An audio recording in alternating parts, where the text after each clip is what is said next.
Welcome to this edition of The Forum. I'm your host, Sheila Evans. On today's show, we welcome 2017 with 3 segments packed with tips and information everyone should know.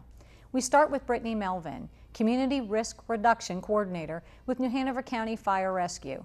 She shares basic fire safety tips and prevention information which everyone can use. Then we meet with Susan Brown, school nurse at Sunset Park. She covers several topics on how to stay healthy in the new year. And finally, Stephen Howell, EMS Education Coordinator, stops in the studio. He tells us about hands-only CPR and how you can learn this life-saving technique. It's another great edition of The Forum, so stick around and we'll get right back with our guests after this short break.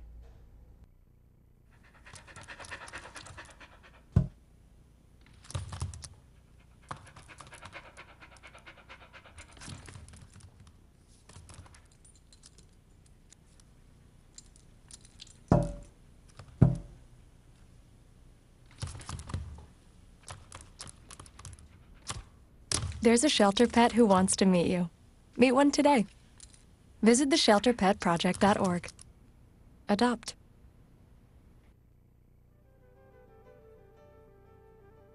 Dorothy Parker is known for her disenchanted stories in which she revealed her underlying pessimism. A poet, critic, and short story writer, Parker is famous for her flashing verbal exchanges and malicious wit. A member of the famous intellectual circle, the Algonquin Round Table, Parker is considered one of the most influential women writers of her time. This background in literature has been brought to you by New Hanover County Schools. I have Brittany Melvin. She is the Community Risk Reduction Coordinator for New Hanover County Fire and Rescue. And we are here to talk about some basic safety and some prevention techniques, issues, concerns, that kind of thing. What's the leading cause of home fires? Cooking is the leading cause of home fires. Guess that makes sense. Yeah. Any specific areas of cooking is it frying that ends up, Frying can be an issue. Sometimes people leave the kitchen unattended, so, you kind of got to be prepared, be there in just in case something happened that you're not expecting. Okay. How do you think people could prevent them besides being there and being attentive? Making sure that they don't leave anything on the stove or around the stove that can catch fire, such as your oils and things like that. Make sure they don't wear loose clothing, that's true. things like that. And also, you want to make sure that you have a 3-foot kid-free zone because, that can also cause other injuries as well with them running around and everything. Do you find in your experience that people don't have fire extinguishers in their home? They just don't think about something like that? Or are these fires that's not going to help anyway? Well, a lot of people don't have fire extinguishers, but it's good to have them, especially if you're going to have a multi-purpose one that you can use in case of anything, one that's a class BC or ABC. You want to make sure that you can use it properly. So you can use that on all different kinds, like from oil to different kinds of fires? Yes, and that's inside the home if it's the right class. So you want to make sure that the ABC so that's is something probably the people should best look one. into if they're going to buy one. Yes. Okay. All right. We just said, should you have a fire extinguisher in your home? How about smoke alarms? Smoke alarms are very important. They're the first thing that's going to notify you that it is smoke in case you don't see it. You want to make sure that you're placing them in each bedroom. A lot of people do not know that. Place them in each bedroom, outside the bedrooms. If you have a 2-story house or so, you want to make sure it's one on each level. You want to make sure they're also in the living spaces, such as your living room or your den or something like that. Anywhere that people are going to be at some point, you want to make sure they're there. So am I hearing you correct that it should be just about in every room? Just about, except for the kitchen. Kitchen. Yeah. Okay. That's interesting. I don't think I ever heard that before. How often should they be tested, replaced? They should be tested once a month by pressing the button on it to make sure you hear it beep. If you hear the battery chirping, the smoke alarm chirping, you want to make sure that you change the battery then. Don't necessarily wait until you hear it chirping. When the time changes, that's a good time to change the batteries in the smoke alarms. And regardless whether the smoke alarm is wired or whether it is battery operated, you want to make sure that every 10 years you're replacing the smoke alarm. I didn't know that either. Is there any science in whether the wired are any better than the battery operated? Not necessarily. It's just with the wired ones, when one goes off, they all go off. So if you stay in a big house, that is very beneficial because you may not be able to hear if you're on the other side of the house. So when that one go off, they're all going off, versus a battery operated one, you have to wait until the smoke reaches it before it goes off. I never thought about that. What about carbon monoxide detectors? They're great if you have a home that has an attached garage, has a fireplace, any type of appliance that uses gas, or a heater that using gas, propane, different types of oil, wood, coal, methane, all those things. You want to make sure that you have a carbon monoxide detector. Are they expensive, do you know? They're not that expensive. Okay. They're not that expensive. Easy to find? Like they're easy to find, yes. Okay. Your Lowe's store, different things like that, Walmart, yes, they're easy to find. And it's very important to have because you know that carbon monoxide is a colorless and odorless gas. Gotcha. That was new information for me as well. What should you do if you have a fire in your home? If you have a fire in your home, you want to make sure that you get out. You have less than 3 minutes to leave the house. So you want to make sure that you take advantage of that. But it's very important that before you even have a fire to have an escape plan. An escape plan needs to have 2 exits included with that and a meeting place so everyone can meet at that location. The meeting place needs to be away from the home in a safe location. You need to make sure that you practice this escape plan because the more you practice it, the better you'll be at it and increases your chances of getting out safely. Okay. What about the ladders that you put out the window if you have a 2-story home? That is something that you can look into. You also want to make sure that those, everyone gets practice on those and everything. Doesn't do much good if it's just in the thing and they don't know how to use it, especially children. Practice. But you also, ladders, and then they have sprinkler systems for the home. That's another option too to help with that. So, but ladders, I think from the 2nd story is a great option. And practicing. Yes, practicing. Especially if they're going to be going near down a kid's the stairs, room and that kind of thing. And as far as escape plans, do you all recommend, like across the street, neighbor's mailbox kind of thing? You want to make sure you can get to it safe. If you have small children, you may not want to do something that's across the street, maybe something that's a little further off to one of the sides instead. Well, that's a good point. Yeah, because, traffic. Traffic? Yes. Fire, you're not thinking you want to get out? So maybe... maybe the next door neighbor's mailbox or something like that. Folks should keep in mind. Yeah. And if they're small children, practice is a good idea. Yes. Very, very good idea. It's probably something that people don't think about a lot. What are some of the services that fire rescue have to offer? Fire rescue, they offer many services. For one, you have going into homes and installing the smoke alarms. So all you have to do is call and see about getting information about getting smoke alarms installed in your home. We go out to different schools and we talk about burn and fire prevention. We attend different community events and do activities. We partner with other agencies with different things, and we also offer car seat safety. And you can come to any of the county fire stations and have a car seat checked to make sure it's properly installed. Is there a bouncy house or something that kids physically go through to teach them what it replicates a fire? Not sure at the about that. moment. I might have seen it somewhere else. Yes, I know it's smokehouses that's out there, but not at the moment. We don't have anything.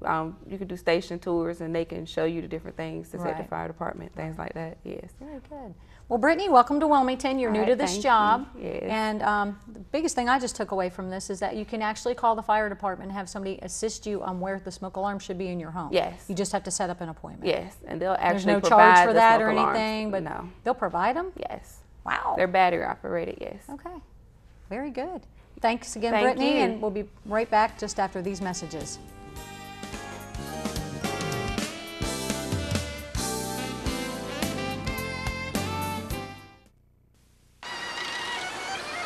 Get a job. Look, it's a giraffe. I don't see it.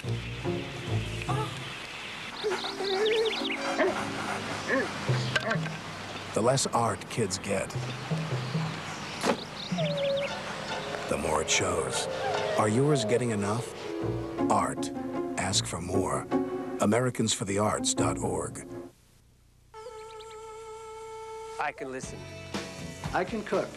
Good. I can coach. Kids with something to do are less likely to do drugs. I can drive. I can paint. I can dance. A little of your time can make a lifetime of difference. I can read. I can help. You can help.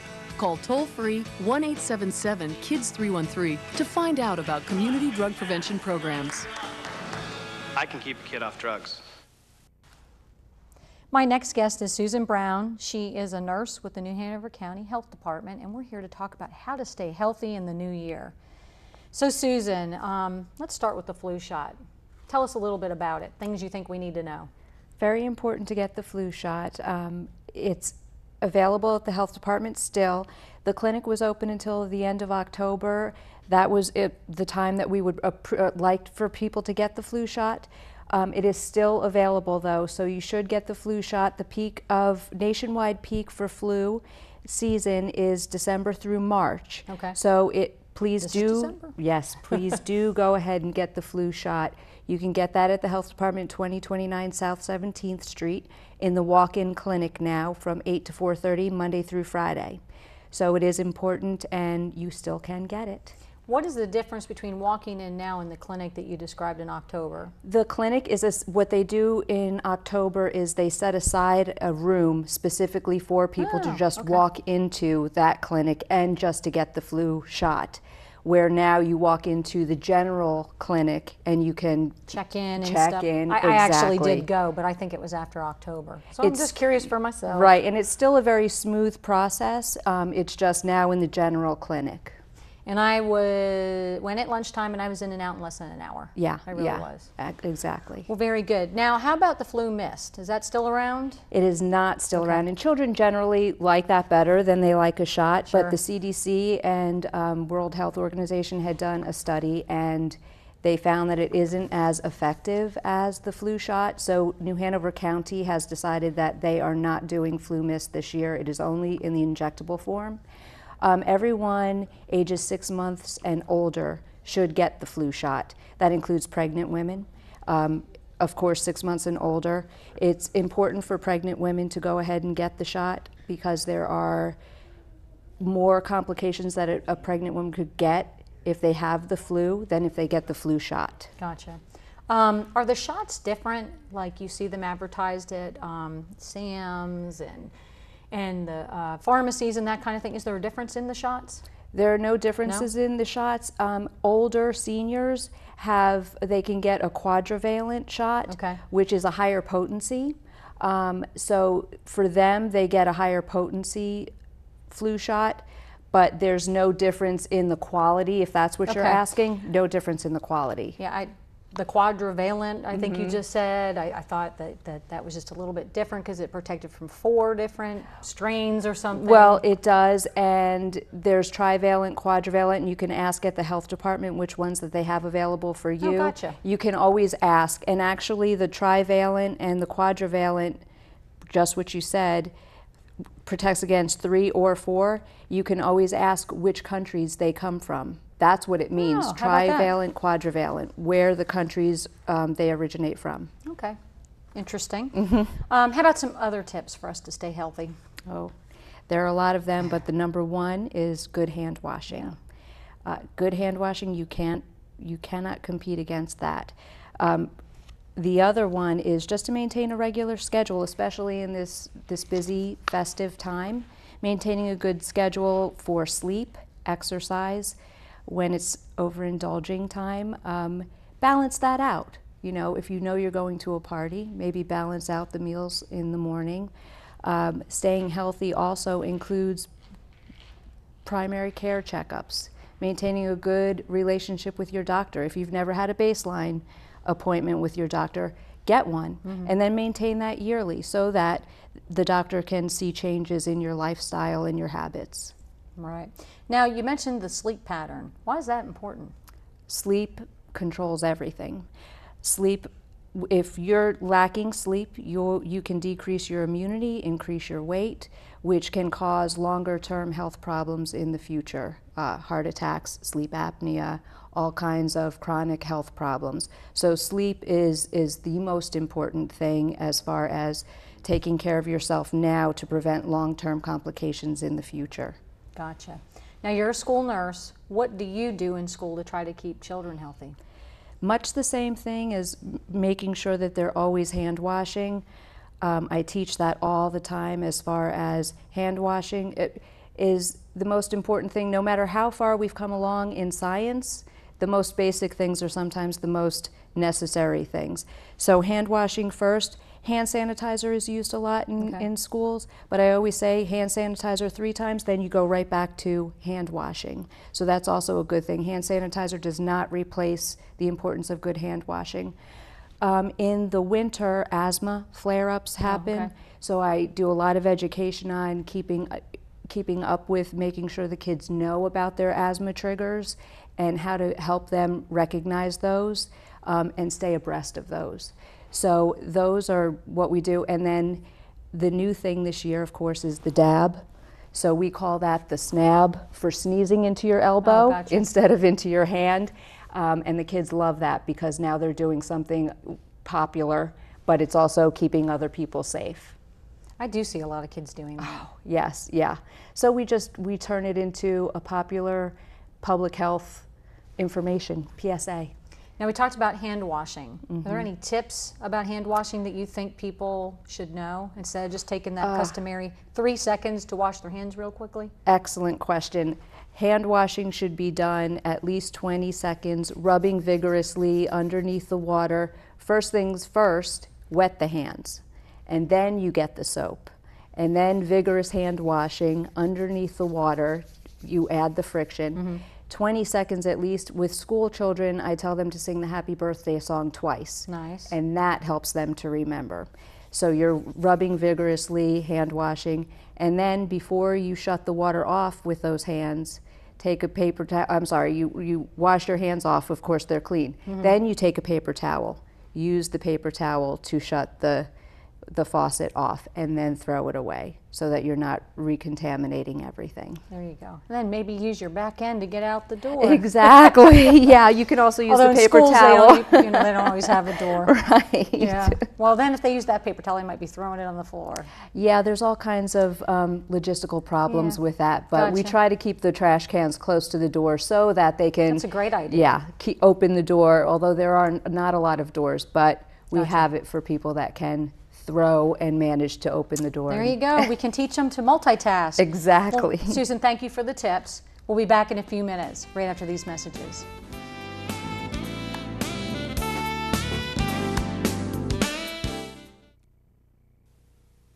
The bear climbed over the mountain, the bear climbed over the mountain, the bear climbed over the mountain, and what do you think he saw? What do you think he saw? What do you think he saw? The bear climbed over the mountain, the bear climbed over the mountain, the bear climbed over the mountain, and what do you think he saw?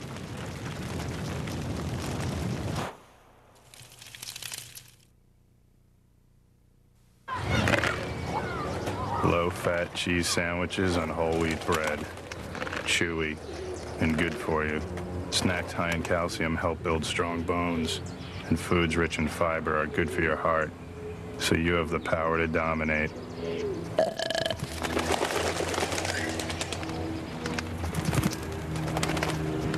Can your food do that? Run, throw, think, eat better. Find out more at smallstep.gov. I am joined by Stephen Howell. He is the EMS Education Coordinator for New Hanover Regional Medical Center. And we're here today to talk about hands-only CPR. Tell us what that means. All right. Well, hands-only CPR basically means that we don't worry about the ventilations of the breaths. So it takes out the whole mouth-to-mouth part essentially. And it allows anybody who is a bystander who does not have medical training to do chest compressions on a loved one or a friend or somebody they've come up on and help get that blood flowing to, prevent any brain injuries and really save a life. Gotcha. So it's that step that prevents people from saying, I haven't had time to get the advanced training. Right. How does it work? So it's actually pretty simple. So the most important thing we want people to remember is to call 911. If you see somebody collapse or not breathing or not speaking to you, you want to call 911 first to where you can get the first responders, you can get fire, police, EMS on the way. Right. And then after that, it's pretty simple. You put your hands in the center of the chest, just make sure you put them one on top of the other, and you push hard and fast at a rate of at least 100 times a minute. So a lot of people will sing or hum row, row, row your boat, and that gets them the right rate, and they're going to push hard and fast until someone shows up to relieve them, because that way we're cycling all that blood that the patient has already and the air that's in their lungs. So no more worrying about the 3 fingers and then putting your, none of that? No, you don't have to worry about that. If you just put your hands in the center of the chest, it's going to get you about the right landmarks anyways, and it's something that people don't have to think about it. It's pretty quick, it's pretty easy. We can teach people in just a few minutes how to do this and then pass it on to their friends, their family, their community. Okay, and why is it effective? It's effective because what we've learned is that here in New Hanover County especially, the traffic's pretty bad. And we know that when people collapse at home or in front of loved ones, that there's about a 2 to 3 minute delay before first responders can get there. The fire department's wonderful, but they're still coming from a fixed location. Well, there's family and friends there. Well, in the past, people didn't do CPR, and that was 2 to 3 minutes that blood wasn't pumping to the brain, either it wasn't oxygen cycling, and it put everybody, really kind of behind the 8 ball when we got there. And this takes it immediately. You see somebody collapse, you call 911. We start pumping that blood and carrying that oxygen to the brain. We're buying ourselves 2 to 3 minutes of time that before we weren't getting. And then when the first responders show up, they'll take over, and a really orchestrated effort in order to save a life really takes place, and it's really beneficial. Gotcha. Who can perform CPR? Anybody can perform CPR, honestly, as long as you're physically able to. Is one of the big things we talk about, because there are people who have limitations, they have bad backs, Sure. they are not strong enough to do it. But the nice thing about it is, even if you can't physically do it, if you've learned how to do hands-only CPR, you can grab someone else and teach them quickly and say, hey, here you go. Take over. Yeah, we know people want to help, it's just most people don't know how to do it. So this is something we can easily pass on to other people. Do you think there's an age limit? I mean, how would you respond to that? On who can do it? Yeah. I really know. I mean, because you take a look, I've been in New Hanover High School recently, and there's some 13, 14-year-olds who are just as big as I am muscular-wise now. I think it just comes down to the size of the person you're going to do CPR on. Good point. Because if you have a really big patient, it might be hard even for me to do CPR on. Right. Or if you have somebody smaller, a 13, 14-year-old child or teenager could do it. So it really just comes down to the patient that you're dealing with and your own personal strength and your comfort with it. Now, speaking of children, is there a different approach for a child, probably even an infant? Well, with hands-only CPR, it's not recommended for children. Okay. One of the big reasons is that we know most kids have healthy hearts, and so if they've collapsed, it's probably not because of their heart. It's usually because of a respiratory problem, and we want to give those breaths that we're skipping with hands-only CPR because we want to try to get that oxygen floating in with them. So AHA and New Hanover Regional Medical Center, we both abide by the feelings that usually about ages 12 to 13 up is what we consider hands-only CPR, what we consider a teenager and adult. Now, how long should somebody perform? Well, our goal is once you start, we don't want you to stop until someone shows up to relieve you. So if you call 911, you start doing chest compressions on a loved one, a friend, somebody you see as you're out and about, we want you to not stop until fire, police, or EMS shows up. Now, if you're getting tired, we want you to hopefully be able to teach someone else how to do this so you can grab somebody quickly and they can take over for you. Okay, but if you are by yourself, is it bad if you have to pause just for a bit and then get started again? Is that a bad thing? It's not a bad thing. We just want to limit those pauses. Yeah. You want to keep those pauses under 10 seconds if at all possible. Okay. So once you start, it's ideal just to keep going until someone shows up. I mean, we're looking at, honestly, with the fire department and our first responders, as good as they are, you're looking at about 2 to 3 minutes on average. Sometimes it can be quicker, just depends on where you're at. And usually, hopefully, you're around other people who want to take over and help out. Gotcha. Now, how can people in the community get trained? So there's several ways to get trained. You can go to www.nhrmc.org, and you can go through our community outreach tabs there, or you can email ems.outreach@nhrmc.org. By doing that, the email will come to the hospital, and our staff will get in contact with you. We'll set up a time to do it. We do large groups, we do small groups. Our goal is still to get 200,000 people in New Hanover County trained in hands-on CPR, so we're constantly going out to events, Azalea Festival, River Fest. You'll see us out doing that, and there's always plenty of opportunities to get your training that way. So you're doing the training right there? Oh yeah, we'll do it right there. How long does it take? Honestly, we have a video we show people. It's really nice. It takes about 3 minutes to watch that. Wow, that's not bad. After that, usually it takes about 1 minute to 2 minutes to really one-on-one work with somebody, and a lot of it's just form. Just teaching them to lock their elbows out, you know, where to place their hands, and kind of getting over that scaredness of, you know, how hard they're going to have to push. Because CPR is not as easy as it appears on TV sometimes. It's tiring. And it is tiring. And so people, you know, they're not expecting that when they actually start, you know, using our mannequins and seeing how hard it can be. Gotcha. And you're going to demonstrate it for us. We are going to demonstrate it. We brought one of our mannequins. So just some basic instructions you can give us before we see that video? Basically, what you're going to do, of course, is always call 911. That's the first thing. Right. Because if you don't call 911, no one knows that you're having an emergency. So you want to call that first. And they're going to ask you a bunch of questions. So put your phone on speakerphone, and they'll actually usually instruct you to do that. And then you're going to put your hands in the center of the chest. You're going to push hard and fast. So you want to get as close to your patient. You want to lock your elbows out to where you're using your entire upper body, not just your arm strength. Right. And then you're just going to keep going. And then you can hum row, row, row your boat. I've been told even like the Imperial Stormtroopers March from Star Wars, it gets you the right beat. Staying Alive is another one that some of us older people know. There you go. And it's rather fitting. And you get that right rhythm, and it kind of gets into where you keep going steadily. And you just want to keep doing that for as long as you can or until first responders show up. Okay, great. Well, thanks for coming in and sharing that with us. Glad to hear you've been at least to Hanover High School. Have you been to the other high schools? Not yet. Just taking your turns Just getting taking in our there. turns. So as they invite us, we come out. I know we did an event at Ashley a while back, but it's more for the teachers, not the students. Okay. But we are continuing to get out and about and doing some more stuff with the schools. We want to make sure everybody has this ability to save a life. Great. Good news. We'll be back in a few minutes right after these messages.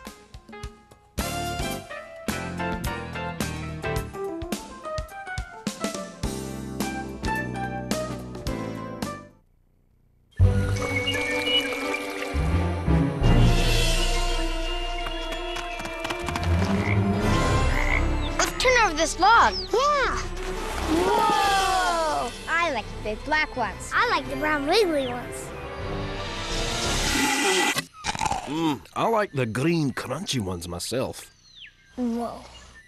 Get out and explore nature. There's surprises everywhere. Go to discovertheforest.org. Anyone up for dessert? Who was president? The years 1989 to 1993. As a Navy pilot, he won the Distinguished Flying Cross. During his administration, the Cold War ended. He sent troops to invade Iraq. If you guessed George Bush, you're right. He was the 41st President of the United States. This presidential pop quiz has been brought to you by New Hanover County Schools on the Learning Network, Time Warner Cable Channel 5. We hope you've enjoyed our program today. If you would like more information on fire safety and prevention, you can call the New Hanover County Fire Rescue at 798-7420. To get a flu shot or for more health information, you can call 798-6500 or stop by the Health Department's walk-in clinic at 2029 South 17th Street. It is open from 8 a.m. until 4:30 p.m.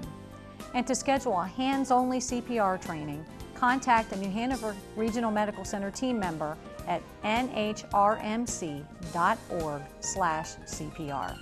Now, if you ever have any questions about the topics we discussed here on the show today, please contact the Public Relations Office at 254-4180 or check out the school system's website at nhcs.net. I'm Sheila Evans. Thanks for joining me today.